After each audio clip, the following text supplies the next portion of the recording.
Today's equipment, state of the art.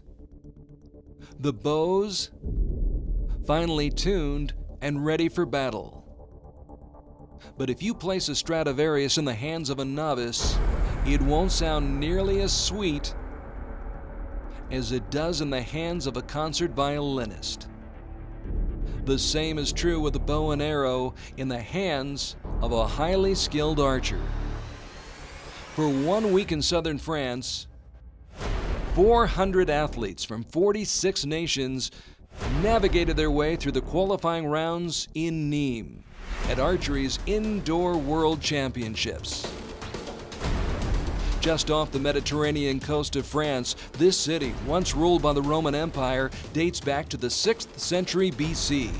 Now this quaint community welcomes the world with open arms. The best of the best with their high-tech tools of the trade, placing a premium on every shot as they battle for their shot at a coveted world title. In compound, that usually means having to contend with the Americans.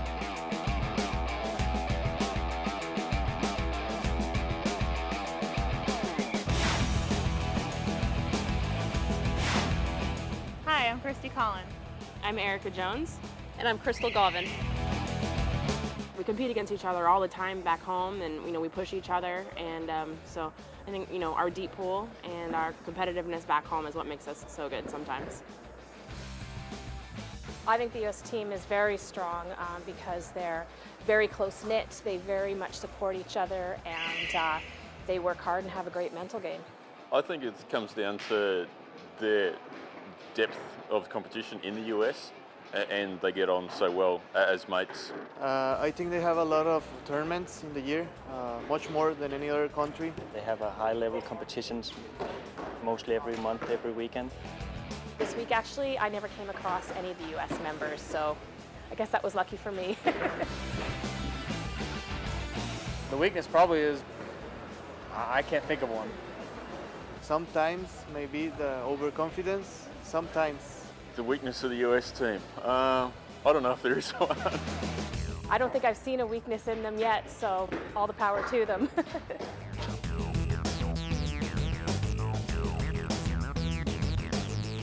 I think anybody can beat anybody on any given day because it's archery, and match play, anything can happen.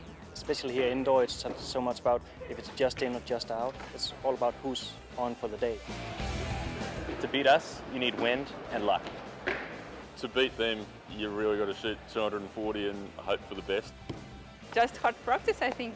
It's just to learn how to shoot more tens and more tens and more tens. That's why we're still here at the practice field, to see if we can learn that. Surely more training and more points. 10-10-10. Knowing that everybody else is gunning for you all the time and you have to be perfect, I kind of enjoy it. Those guys have been around so long and shot so many big tournaments that they're pretty used to it by now. We know that everybody is gunning for us. I think it does add some pressure, but we're used to it, so we're up for it.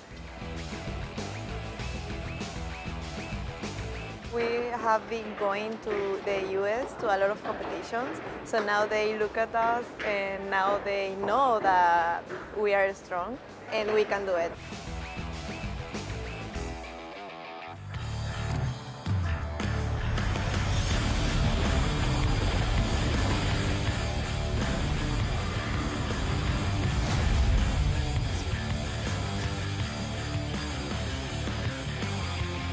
Mexico will get its chance, and so will the USA, which made it all the way to the compound women's team gold medal match. Christy, Crystal, and Erica, a formidable force in southern France, putting up the highest scores of any team throughout the week of qualifying. The only obstacle left standing in their way of a gold medal, three of Mexico's finest: Rosalia Dominguez, Brenda Marino, and Linda Ochoa, had already defeated Ukraine in the quarterfinal before getting the best of Italy in a shoot-off. So the women from south of the Mexican-American border were battle-tested and not about to back down. It's neck and neck after the first three ends, the Americans on top by a single point. Marino finds the middle with the first shot of the fourth end. Dominguez doubles the score for Mexico. And Linda Ochoa makes it 3 in a row. Christy Collin counters with a direct hit. Beautiful job. But Crystal cracks just a little bit, giving Mexico the advantage. Erica's the anchor. She steadies the ship, and we're tied at 2:04. Brenda Marino trying to build a lead for her team. And Dominguez dials up another 10. Ochoa up to the challenge as well. So that is 6 straight shots in the center ring. Momentum shifts to Mexico. Christy Collin does what she can to get that momentum back. Nice job. But Gauvin is going to put another one on the line, leaving it up to Erica Jones to try and save the day. Erica's done it before, but not this time. Mexico comes from behind, down by 1 with 6 arrows to shoot. The red, white, and green, ranked 8th in the world coming into Nimes, will certainly come out with a higher ranking. Those 2 nines by the Americans in the final end, while Mexico was shooting with pinpoint precision, proved to be the difference, providing a 2-point swing that swung this match Mexico's way. It's an upset in the compound women's team gold medal match, with Marino, Dominguez, and Ochoa taking top honors by a single point, 234-233. We were very calm because we had been shooting very well in practice. We walked onto that field and we were ready to win. We just wanted to enjoy it. We had a good time, shot our best, and that was the most important thing. We wanted to enjoy it, feel good on every shot, and that led to this result.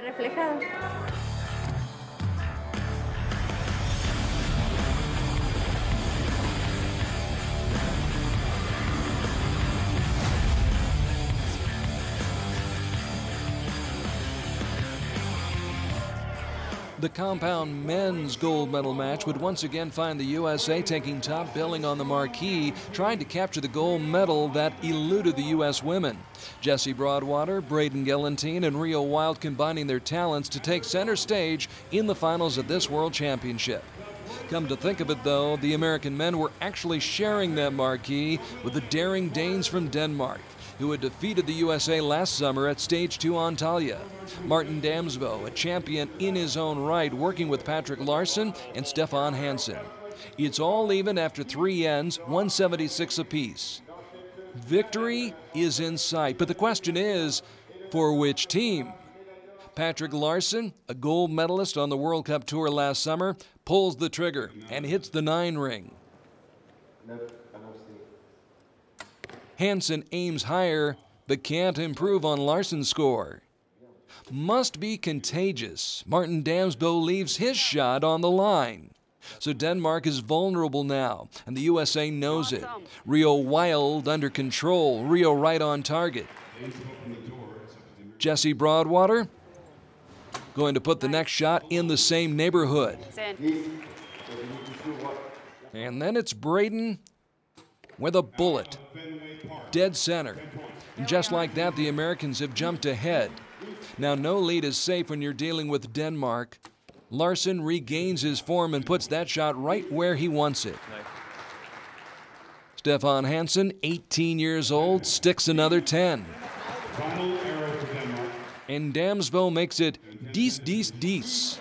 If the Danes are going down, they're going down swinging. But now their fate rests in the capable hands of Gelantine, Broadwater, and Wild. Rio keeps the run going. Broadwater makes sure the streak stays alive. Nice. Strong shot, Braden. And Braden Gelantine brings them home. The USA, 3 points short of perfection.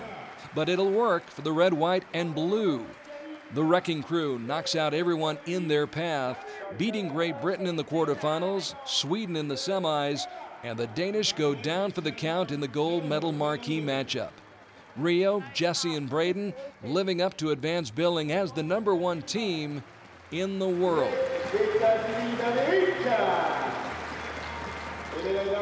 So it feels great to win a world championship and to be able to share these memories with such great teammates.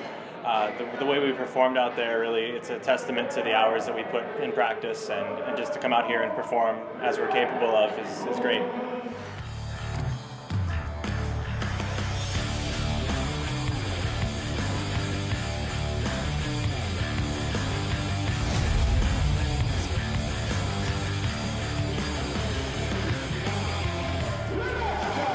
French fans had a lot to cheer about once it was time for the individual women's compound medal matches. 24 years young, Pascal Lebec ranked 12th in the world, shooting for bronze in her home country. The challenge would come from 35-year-old Janine Van out of South Africa, who came into this contest ranked near the top 100 in the world. Let's pick up the action with Pascal leading 5-1 after the first 3 sets. Van Kruidenberg's only point, the result of a split in the second set. With her back against the wall, Janine opens the 4th set with a 9. Bon chance for Lebec, which she does not exploit.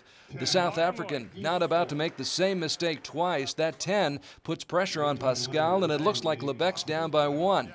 Golden opportunity for Van Kruidenberg, who strikes back with another 10. Too much for Lebec to overcome, and this match is about to tighten up. Neither one wants to come this far and go home without a medal. But the bronze is still very much up for grabs. The South African challenger only trails by 2. And she can tie the match and force a shoot-off by winning the next set, the 5th set. With the pressure mounting, Janine's first shot gets away from her and jumps into the 9 ring. An opening for Pascal, who fights off the pressure and puts her first shot of the 5th set in the middle of target 1. The momentum shifting after Van Kruidenberg posts another 9. Lebec's right on the line with her second shot and holds a slim lead with 1 to go. Van Kruidenberg saves her best for last, but it turns out to be her final shot of the match. Not knowing if that last arrow's a 9 or 10, Lebec's not taking any chances. She goes for the gold and gets the bronze. A 10 on her final shot to seal the deal and set off a celebration. Pascal all pumped up, as well she should be. After 3 top 10 finishes on last year's Outdoor World Cup circuit, a 7th place finish at the World Cup final in Paris, and a 9th place finish at the Outdoor World Championships in Belek, Lebec breaks through.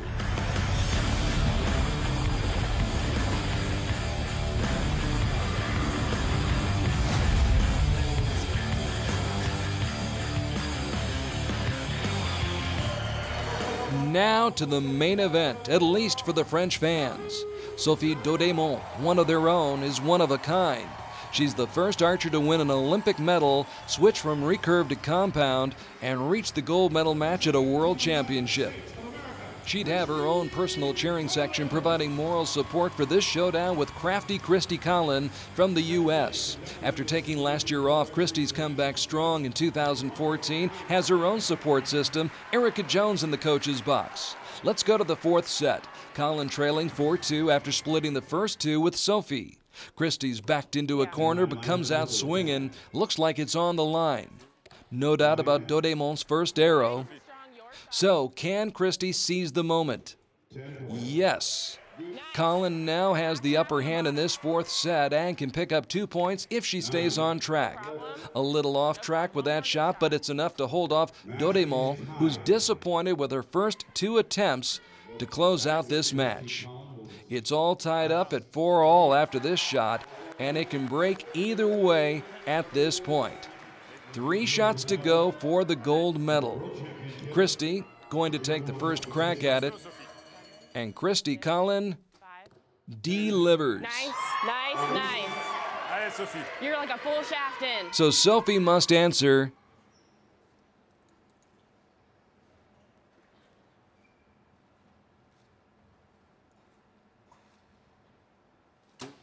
And Daudemont does, drilling another 10.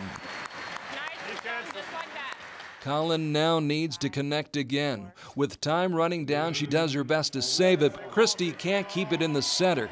Then 9 opens the door just a bit. It's Sophie's choice. She can grab control with the 10, but leaves the crowd in suspense. That shot's too close to call. Colin still has a chance, but that chance evaporates after she shoots another 9. A 9 might win it, but a 10 guarantees a gold medal, and Dodémont delivers. That is the shot heard all around the country, a shot that sets off another raucous celebration in Le Parnasse. Sophie Dodémont comes full circle. After failing to qualify for the Olympic Games in London, she made the decision to switch to compound.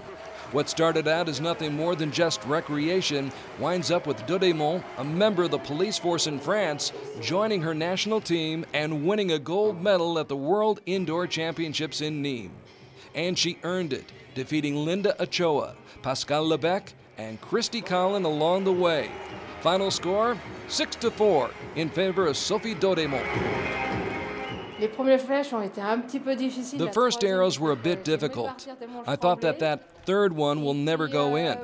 I was shaking so much. I didn't pay attention to my opponent. I really just stayed focused on my shooting, without worrying about what she did. That let me do my best, and I shot the 10. And I end up with this title of world champion. I looked on the screen after my last arrow and I said to myself, this is a 9, it's not good, it's a 9. And then I heard the words, world champion. Well, I don't believe it, and I'm going to need a little time to realize this.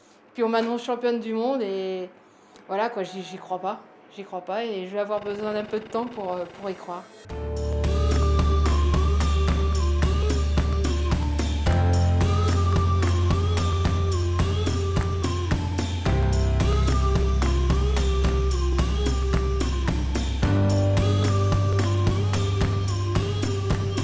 Hello everyone, my name is Ivana Budin and I'm from Croatia. And these are my brother and my dad.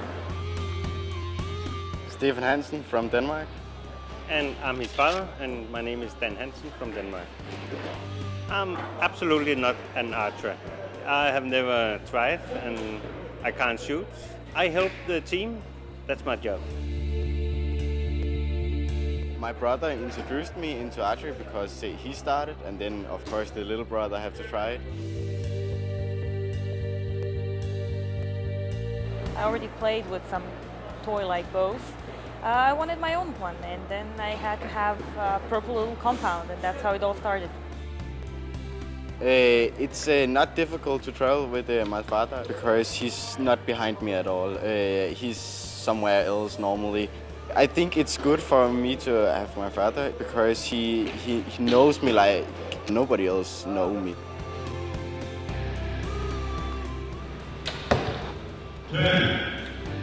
Most of the time he's not with us on practice, he's training other kids, so we're on our own. But on the competition I would call him strict. Good. Well, Ivana is extremely hard-working person. And Damogo is growing from a child to a man, and he's starting to do much more. He's training much harder.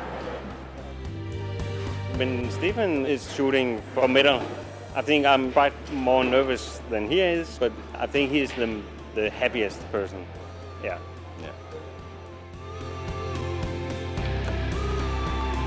I think we are all happy for the medals, and we are working very hard for this.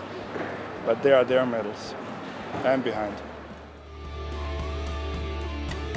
As father, it's a very big thing to see my son shoot against the biggest, best archery in the world. And he loses, but it's next time he will win.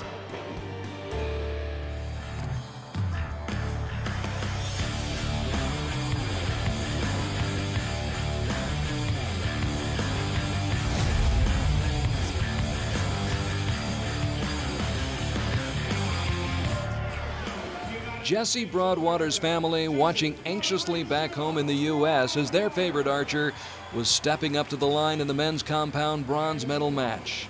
Braden's got his back, and of course we know about Stefan Hansen's family and how much support they've given this young man from Denmark. Only 18 years young, Hansen's a rising star, especially with mentors like Martin Damsbo in his corner. Hansen and Broadwater going head-to-head, neither budging, so we're tied at 4, after 4 sets. Broadwater busts out a 10 to start the 5th set, but Hansen's got a handle on it. We're still tied, but for how long? The second shot breaks bad for Broadwater. Din bane. Stærk skud. Gør skuddet færdig. But Hansen's a little off target too. Still tied. Uden for klam 7. Giv den alt, hvad du kan. Broadwater makes a bid to take control, but his third shot's another 9. So now it's Stefan's match to win. Make this shot, and it's all over. Easier said than done. We're going to overtime, a shoot-off to settle this score. It is 5s across the board. 5 points for Jesse Broadwater, 5 points for Stefan Hansen after 5 sets of play. Now it comes down to 1 arrow to decide the match. You don't have to be perfect, just closer to the center. The American contender wants to dial up the pressure, but Broadwater's shot strays into the wrong neighborhood. Jesse left to agonize about what might have been, because this time Hansen's not about to let the victory slip away. The Great Dane's shot is on the line, clearly closer though to the center of that target, and that's good enough to get the job done. Stefan Hansen makes sure that youth will be served at these indoor world championships. After scoring a major victory over former world champion Chris Perkins in the quarterfinals and then challenging Rio Wild in the semis, Stefan Hansen comes through with a signature victory in Nimes. 6-5 your final score in the men's bronze medal match.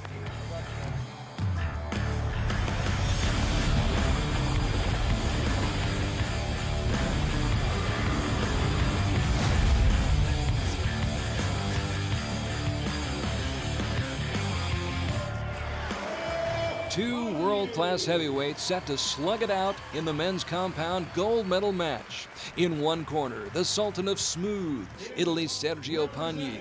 In the other corner, wearing the red, white, and blue and his game face, Rio Wild of the United States. Two of the most successful and decorated athletes in the history of this sport going mano a mano on the blue carpet in Nimes. We'll pick up the action as these two head to the 4th set, tied up at 3 points apiece. Sergio, the southpaw shooting from the left side, sends the first shot flying toward the 10 ring. Rio has to respond, and he does. Pagni, not nearly as accurate with his next shot. So it's a chance for Rio to make a move. But Rio slightly off the mark too. Back to Sergio now, who's back on track with his final shot of the 4th end. But then again, so is Rio Wild. So, nothing's been settled, neither has the advantage. We're exactly where we were when the match began. Not surprising when you consider the time and effort these two men have spent practicing their craft. And that practice is about to pay off. The question is, for whom? It's 4-all after 4 sets. Each man 3 bullets left in the chamber. Sergio locks, loads, pulls the trigger, and rings the bell. Strong shot here. The wild man from Idaho eyes it, tries it, and buys it. We're all even. Sergio's got laser lock on the center of that target. It's another 10. But Rio's just as focused, and he finds the 10 ring. We're still even. Sergio's got his sights set on another 10, and Pagni puts another one in the middle. Of course, that puts all the pressure on the wide shoulders of Rio Wild, who had just a little more time to take that shot. A dramatic moment with the outcome in doubt until the judge hands down his ruling.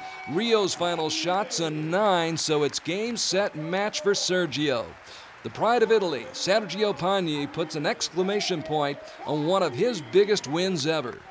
Rio had done it 3 times before at the indoor championships, but for Pagni, after all he's done and all he's won, this is his first indoor world title.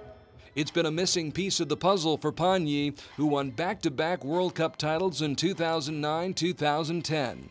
But now the puzzle's just about complete as he takes home a gold medal from Nimes. Winning against Rio says a lot about the significance of this title and of this championship. Obviously, I was hoping to go up against someone good in this final match. This is important for me because I've never won a world championship. This is the first one I've taken part in as an individual. Of course, I won with Marcello Tonioli and mixed team, but never an individual world championship. I won 2 World Cups, several World Cup stages, lots of tournaments. Here in Nimes, I won 3 times, but I wasn't sure I'd win a world championship. So now I'm happy, relaxed, and I think that the match with Rio was amazing. Congratulations to all who came and competed, and especially those lucky enough to take home a medal from the 2014 Indoor World Championships in Nimes.